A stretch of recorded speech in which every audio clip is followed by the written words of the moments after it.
sou Larissa Rezende e sejam muito bem-vindos ao Dimensão Cultural, o lugar no universo onde filmes, séries, livros e games se encontram. E hoje nós vamos embarcar numa aventura pelo mundo da Disney. Que a Disney possui um universo mágico com infinitos mundos que possibilitam a criação de diversas teorias, todo mundo já sabe, até porque eu já falei aqui no canal sobre as teorias bizarras da Disney. E se você ainda não viu esse vídeo, eu vou deixar o link na descrição. Mas hoje nós vamos falar sobre as teorias sensatas. Ok que quando a gente fala de teorias criadas pelos fãs na internet, é muito difícil falar que é sensata, né? Sensata é uma palavra muito forte, na verdade.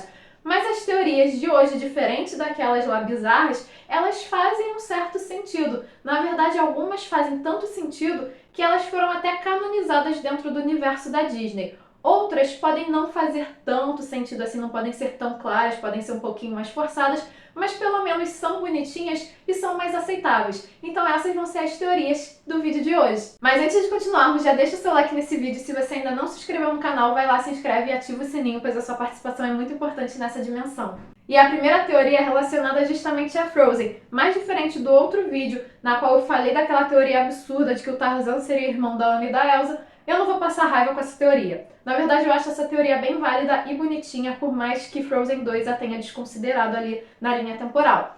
Essa teoria está relacionada com a Anna, a Elsa e também com a Rapunzel, já que todos nós sabemos que a Rapunzel e o Flynn foram na coroação da Elsa que aparece lá no filme.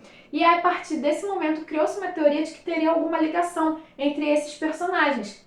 Após isso, após essa teoria, também a diretora de Frozen já chegou a afirmar que, de fato, os pais da Anna e da Elsa foram convidados para o casamento da Rapunzel e do Flynn.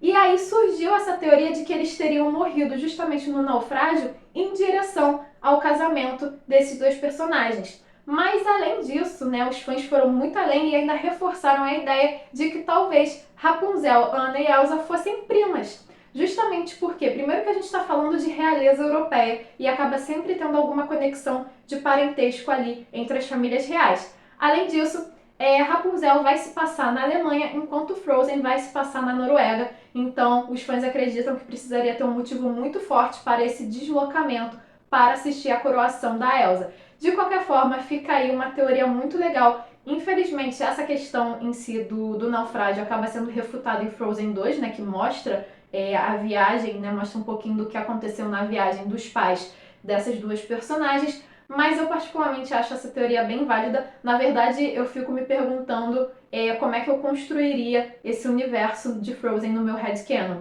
Se eu desconsidero essa teoria e considero Frozen 2, ou se eu desconsidero Frozen 2 e eu considero essa teoria como válida porque eu acho ela realmente muito forte. Além disso, existe uma outra teoria que relaciona Frozen com o universo de A Pequena Sereia e está relacionado justamente com o navio naufragado.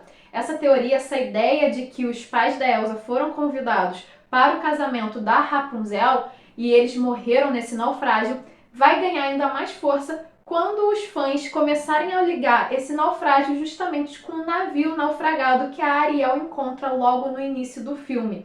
Acredita-se que foi ali, que esse é o mesmo navio. Até porque, como eu falei, a gente sabe que Rapunzel se passa na Alemanha, Frozen se passa na Noruega e A Pequena Sereia é uma história dinamarquesa, que está bem ali no meio do caminho da rota assim, que o navio tomaria. E ainda no universo de A Pequena Sereia, nós temos mais duas teorias relacionadas a Ariel. A primeira está relacionada ao fato de que Ariel e Hércules são primos. Exatamente, de acordo com a mitologia grega, Hércules é filho de Zeus, que é o deus dos deuses e o senhor do Olimpo.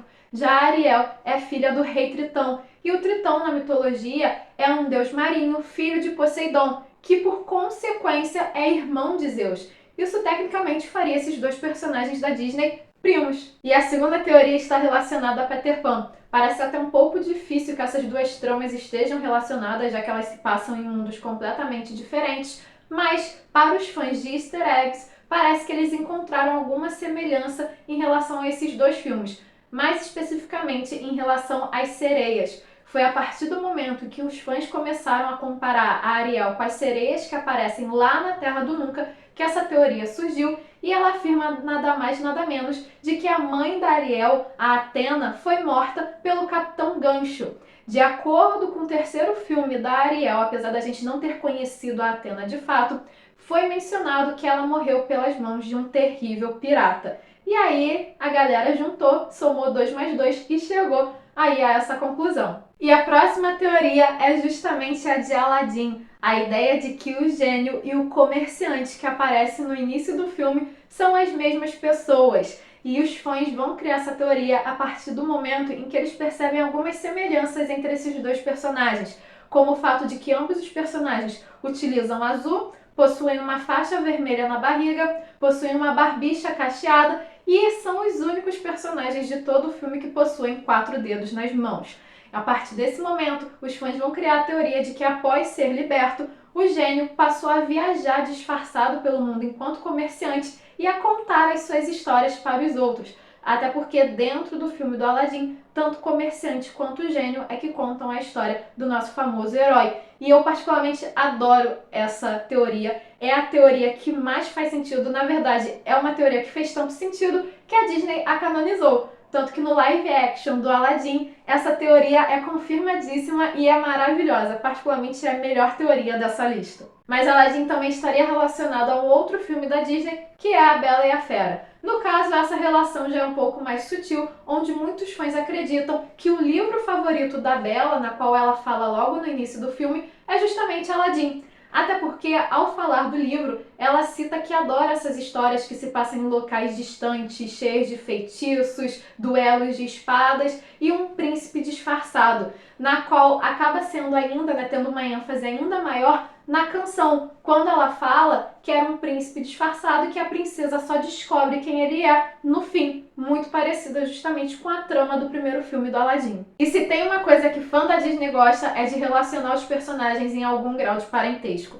E foi isso que ocorreu com a Bela de A Bela e a Fera e a Jane de Tarzan, onde os fãs acreditam que elas possuem muitas características em comum, como o fato das duas gostarem de amarelo, das duas terem se apaixonado por um homem que seria diferente do padrão e terem tentado civilizá-los, além do fato de que as duas encontraram uma forma de se comunicar com os seus príncipes encantados. Mas, apesar dessas teorias, dessas características ainda serem pouco convincentes, existe um easter egg no filme do Tarzan que de fato faz a gente pensar nisso, que é justamente o jogo de chá da Jane, que é o mesmo jogo de chá lá do filme da Bela e a Fera, que é composto pela Senhora Potts e pelos Chips. A gente pode ver mais claramente esse jogo de chá na cena em que os gorilas estão no acampamento dos humanos e o jogo de chá está servindo como bateria na hora da música deles, uma das cenas mais divertidas aí do filme, e até faz um certo sentido se a gente parar para pensar que todos os filmes da Disney se passam no mesmo universo mágico,